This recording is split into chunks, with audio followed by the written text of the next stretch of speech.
Hello and welcome back, my good people.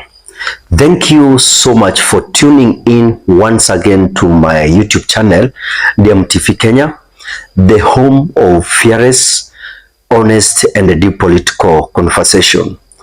I truly appreciate all of you who have been watching, liking, sharing, and commenting in my videos. If you are new here, karibu sana. Don't forget to subscribe, like the video, drop your opinion in the comments, and please go back and watch at least one or two of my past videos. And ladies and gentlemen, that's the only way you can support me in this channel. We are doing very well, and I don't take that for granted. Ladies and gentlemen, without wasting much time, let's now go straight to today's analysis. And at this time, I want to talk of something that has shocked this country. The return of Fred Matiang'i to this country is now making some top leaders not to sleep.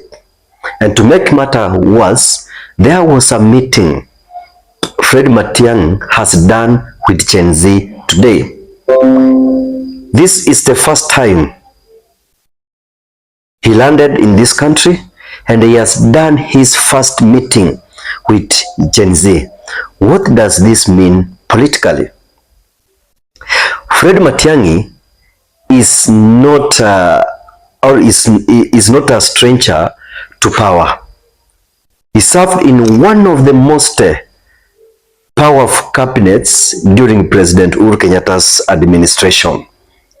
From education to interior, he became known as a no-nonsense, disciplined, and efficient leader. Then he disappeared for a while after Ruto took over. We all knew and saw what happened when Ruto took over. When Ruto took over, there were plans that they were to jail Fred Matiang'i, and that's the time he disappeared from this country. And after 2-3 years, nobody has been seen suitable to run for president and defeat Ruto. They never knew until Gen Z started demonstrating, and they demanded that they want Fred Matiang'i. But now he's back, and not quietly. He has returned just when Kenya is boiling with the protests and youth anger. And guess what? Instead of meeting the usual politicians, Fred Matiang'i goes straight to the youth, the Gen Z movement. That right there, and that's a political masterstroke. Let's be honest. Gen Z has changed the game in politics. They are not interested in tribal politics. They are not interested in handouts or in singing for politicians. They want action, they want truth, and they want accountability. So when Matiang'i shows up and sits down with the Gen Z, it's more than a meeting. It's a statement. Fred Matiang'i is saying, and is telling the Gen Z that nimewaona, nimewasikiza, and here I'm with you. And in this political climate, that's a big deal. Now imagine the optics here. While Ruto is busy defending unpopular policies, and while Rigathi Gachagua is busy fighting the government, Matiang'i is outside. Matiang'i is calm, collected, meeting with youth, people, and talking about change. That contrast is powerful when it comes to Kenyan politics. Ruto must be watching this very closely, because if Gen Z begins to align themselves with Fred Matiang'i, he will not, or he will have something that will make him to worry. The moral authority and the public mood, even in body language and tone, Matiang'i is doing what no other politician is doing. He's not shouting, he's not blaming anyone, he's not trying to hijack the protest movement. He's observing, he is learning, and positioning himself as a listener. Not even a savior, as a listener. And trust me, Gen Z notes a start. They don't want saviors, they want leaders who will listen. And Matiang'i is doing just what Gen Z are demanding. Even Rigathi Gachagua is not stupid at some point. Rigathi Gachagua, when he was kicked out of the government, he came out with its party, and the symbol is Sikiza wa Kenya. Let's look at this strategically. Matiang'i is not a man trying to rush into power. He's building trust slowly. No new party, no campaign posters, no drama, just strategic re-entry into politics. It reminds us of how Mwai Kibaki returned slowly in the 90s before eventually taking power in 2002. Matiang'i knows if he moves too fast, he will scare people. But if he moves too slow, he misses the moment. Right now, he's perfectly balancing staying peaceful, but not too loud. Now, here is where things get very interesting, ladies and gentlemen. Ruto is already struggling. The finance bill has triggered massive anger.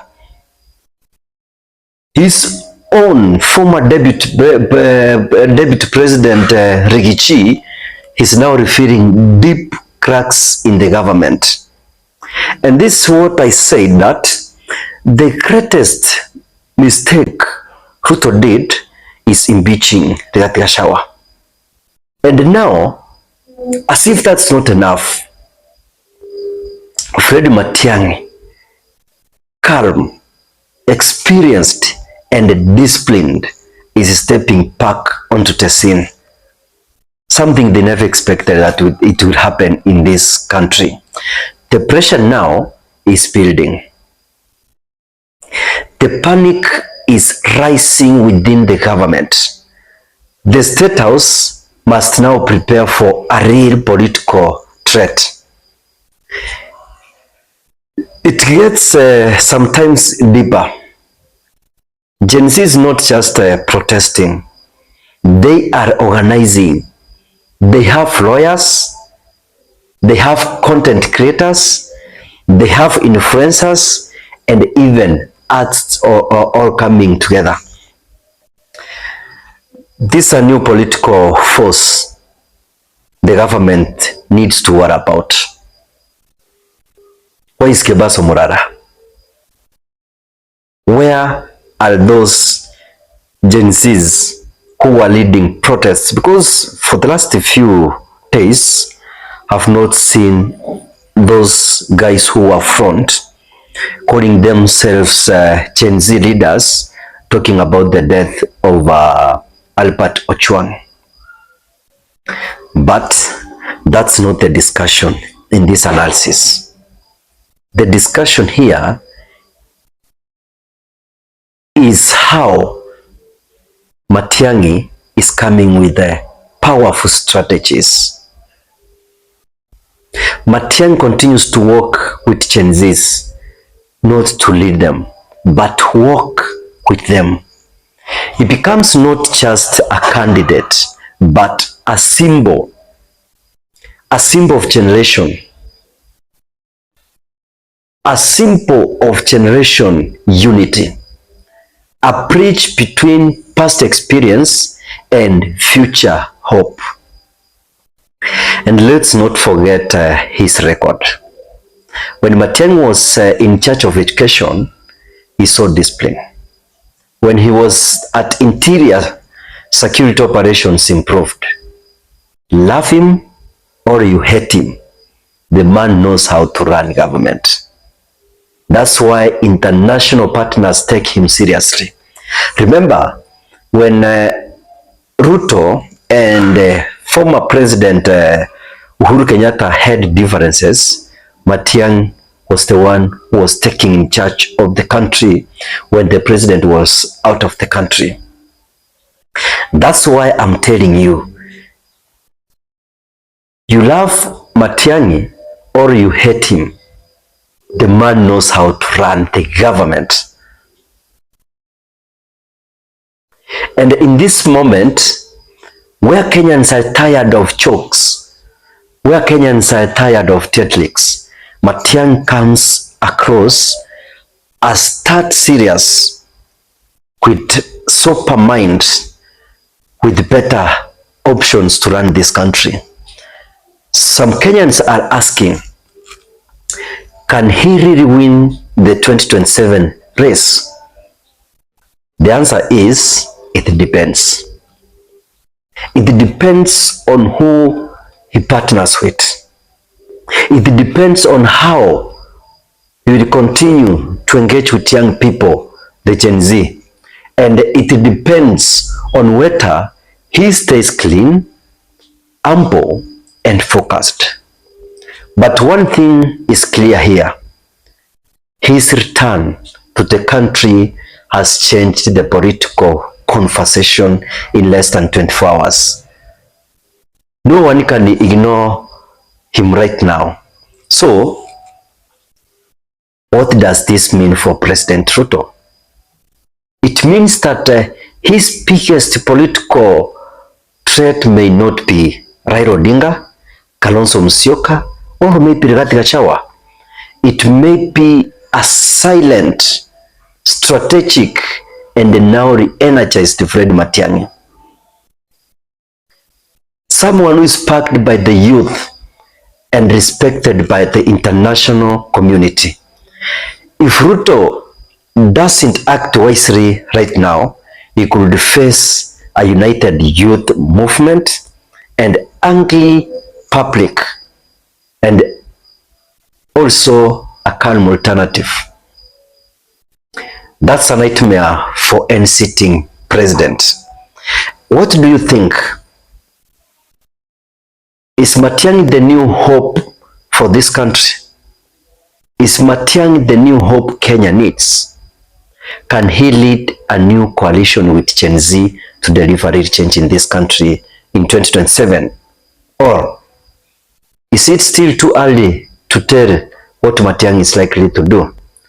Let's talk in the comments below, ladies and gentlemen. And please, if you haven't subscribed, kindly do so now. Click that bell so that you may never miss my updates.